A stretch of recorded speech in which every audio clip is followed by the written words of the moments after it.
100,2 FM Radio GPD Situ Bondo. Haleluya. Haleluya. Shalom Bapak Ibu Saudara, selamat pagi. Kita berjumpa kembali di dalam sarapan pagi, makanan yang sesungguhnya bagi hati.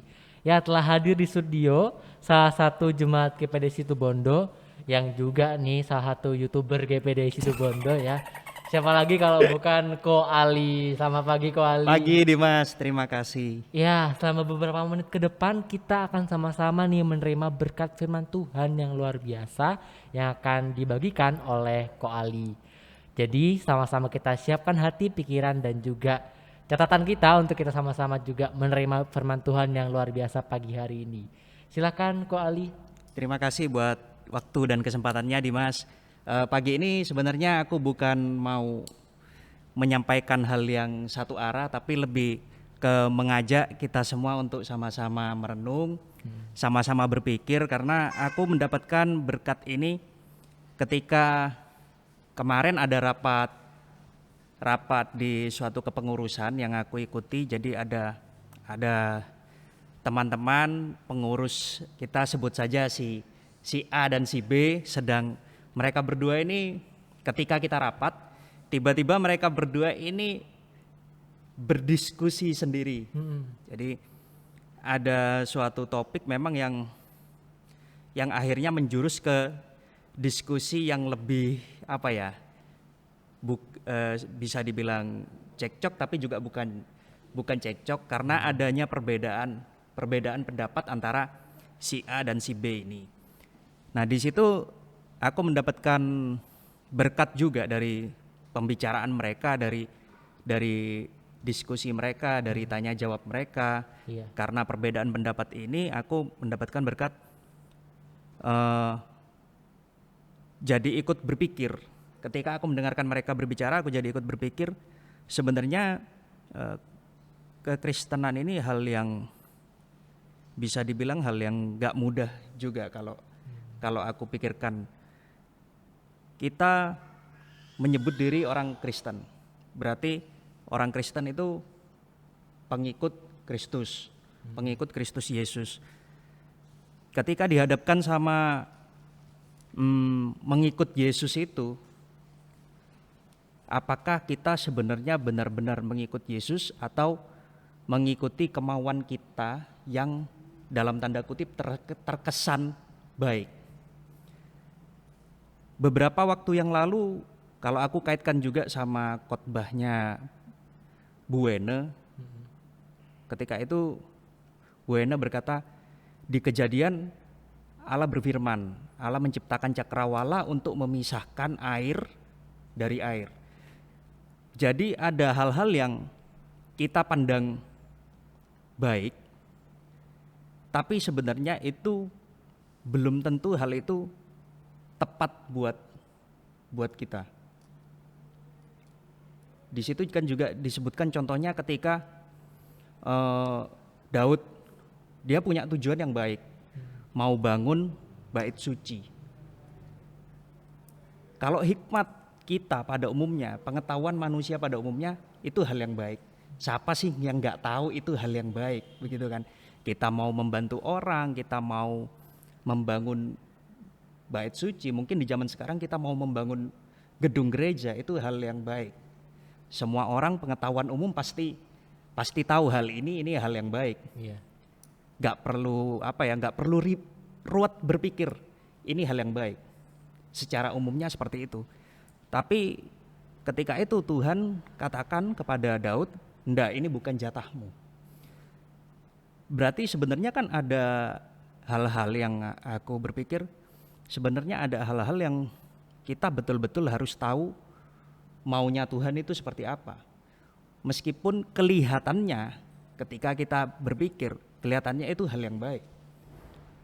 Bukan kelihatannya hal yang baik, itu memang hal yang baik, tapi belum tentu itu jatahnya untuk kita ambil bagian itu.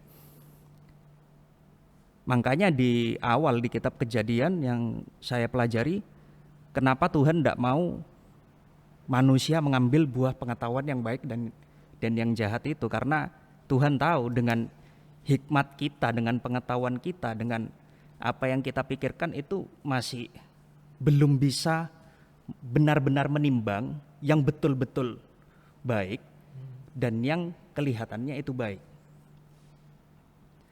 Nah, dari percakapan kedua teman pengurus tempat saya bergabung juga ini, dari percakapan itu saya jadi berpikir, kalau ikut Tuhan, ikut Yesus, semuanya mestinya Tuhan yang atur.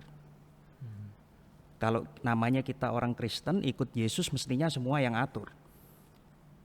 Tapi terkadang kita ada hal-hal yang enggak, ini sudah baik. Maksudnya gimana ya? Ini sudah baik, ya sudah kita jalankan seperti ini. Tapi kita enggak tanya Tuhan dulu apakah ini benar-benar baik atau enggak. Di situ aku teringat di Kejadian 22, di Kejadian 22 ayat 2. Nah, ini perikop ini berbicara mengenai kepercayaan Abraham yang diuji. Jadi saat itu Tuhan, nah di ayat yang kedua kita baca aja, Kejadian 22 ayat 2, firman-Nya, ambillah anakmu yang tunggal itu yang engkau kasihi, yakni Ishak. Pergilah ke tanah Moria dan persembahkanlah dia di sana sebagai korban bakaran pada salah satu gunung yang akan kukatakan kepadamu. Di ayat 2 ini sangat jelas sekali, ambillah anakmu yang tunggal.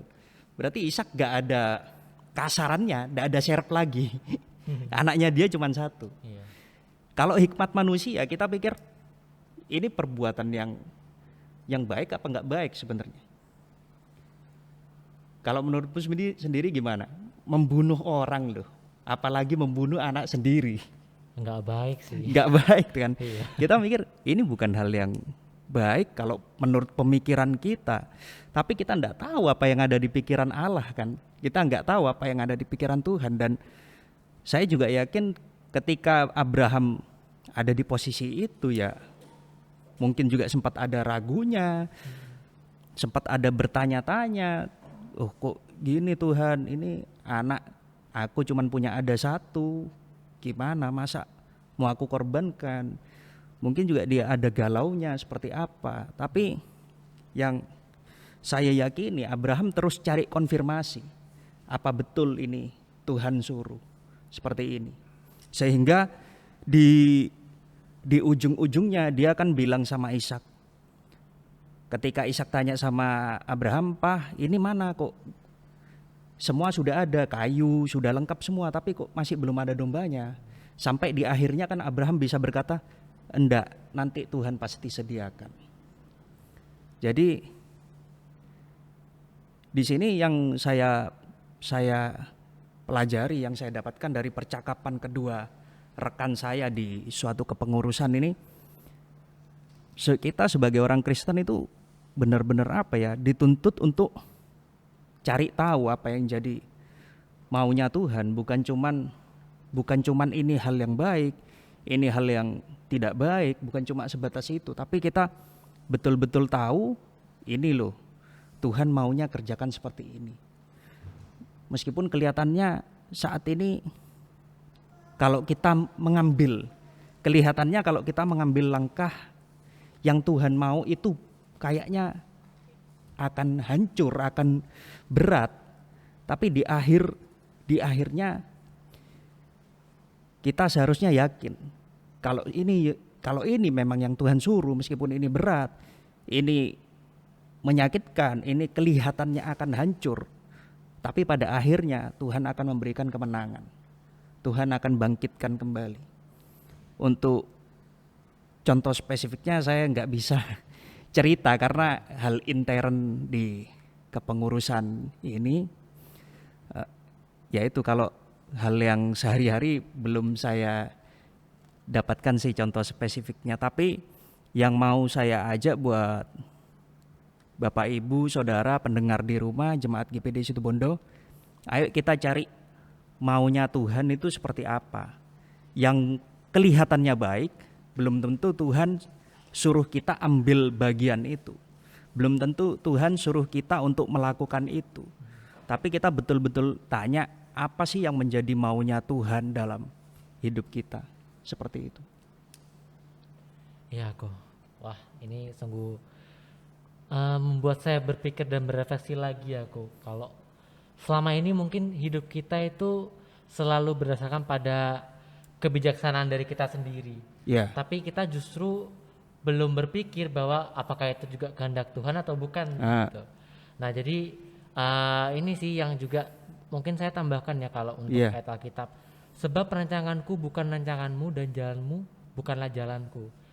Aku ini maksudnya adalah Tuhan ya. Iya. Nah saya jadi berpikir lagi, oh iya berarti kalau kita memiliki suatu rencana atau memiliki suatu kehendak, itu apakah kita sudah melibatkan Tuhan di situ. Dan ini sih yang benar-benar penting, bahwa tidak hanya sekedar dalam kepengurusan, mungkin dalam setiap kehidupan kita, kehidupan sehari-hari pasti kita tetap perlu apa yang Tuhan mau, hikmat Iya. Tuhan, apa yang memang Tuhan akan berikan kepada kita, sehingga itu yang menjadi maunya Tuhan. Dan itu pasti akan baik, walaupun mungkin secara pemikiran kita ya nggak baik sih, cuman ya kalau memang sudah Tuhan yang mau, berarti itu yang harus kita kerjakan, seperti itu. Iya, kembali lagi ke Kristen. Iya. Kita semua menganggap diri kita orang Kristen. Kalau kita seorang Kristen berarti kita mengikut apa maunya Yesus, apa yang Yesus sudah kerjakan di bumi, teladan-teladan yang sudah kita berikan ya kita contoh. Apa yang Yesus mau kita lakukan ke depannya ya kita tanya sama Tuhan Yesus. Itu yang membuat kita ini benar-benar menjadi Kristen. Ya betul. Ya jadi Kristen itu bukannya sekedar agama, tapi Kristen itu adalah pengikut Kristus. Jadi kita mengikuti apa yang memang Kristus mau dan juga kehendaki. Wah luar biasa sekali Pak Ali. Terima kasih Terima banyak kasih Pak Ali juga, untuk- Dim. Ini berbaginya dari hal-hal yang simpel, hal yang sederhana, tapi ini benar-benar jadi satu firman Tuhan yang luar biasa. Terutama untuk dari pengalaman Ko Ali, juga tadi Ko Ali juga sebutkan dari Abraham juga. Nah itu jadi luar biasa sih, bagaimana orang Kristen ini benar-benar harus mengikut Kristus setiap harinya, seperti Iya. itu. Terima kasih banyak Ko Ali. Sayangnya waktu kita juga sudah habis untuk siaran pada saat pagi hari ini, tapi tenang aja Bapak Ibu Saudara, karena masih ada banyak lagi pembagian firman Tuhan yang luar biasa di sarapan pagi episode yang berikutnya. Terima kasih banyak Ko Ali. Boleh Iya. nambahin sedikit. Oh, boleh. Untuk apa ya, penyemangat buat kita semua. Sebenarnya kalau kita baca lebih detail lagi, lebih teliti lagi di Alkitab, banyak tokoh-tokoh di Alkitab itu ketika Tuhan suruh mereka masih minta konfirmasi dulu. Iya. Jadi mereka sebenarnya mungkin kalau kita kebanyakan kan kita, loh aku kok ragu ya sama Tuhan, wah aku ini berdosa. Tapi banyak contoh-contoh tokoh-tokoh di Alkitab, mereka meskipun Tuhan sudah suruh, mereka tetap minta konfirmasi lagi. Jadi galaunya mereka juga ada, keraguannya mereka juga ada. Tapi keraguan mereka bukan untuk mereka mundur, tapi untuk betul-betul oke, ini memang Tuhan yang suruh. Salah satu contohnya ada Gideon, tidak bisa saya jabarkan di sini, tapi kalau Bapak Ibu baca kitab Gideon, dia itu masih cari konfirmasi terus. Ketika dia disuruh 300 orang maju, dia masih, oh iya betul tak Tuhan suruh begini, oh iya betul tak Tuhan suruh begini. Seperti itu. Terima kasih buat waktunya, Dim. Wah, terima kasih banyak kok. Jadi tetap cari konfirmasi dari Tuhan dan terus berjalan bersama dengan Tuhan setiap harinya. Sebab orang Kristen bukan hanya sebagai penganut agama, tapi juga pengikut Kristus. Amin. Ya. Sekian dari sarapan pagi saat hari ini. Terima kasih dan Tuhan Yesus memberkati. Terima kasih Ko Ali. Terima kasih juga, Dimas.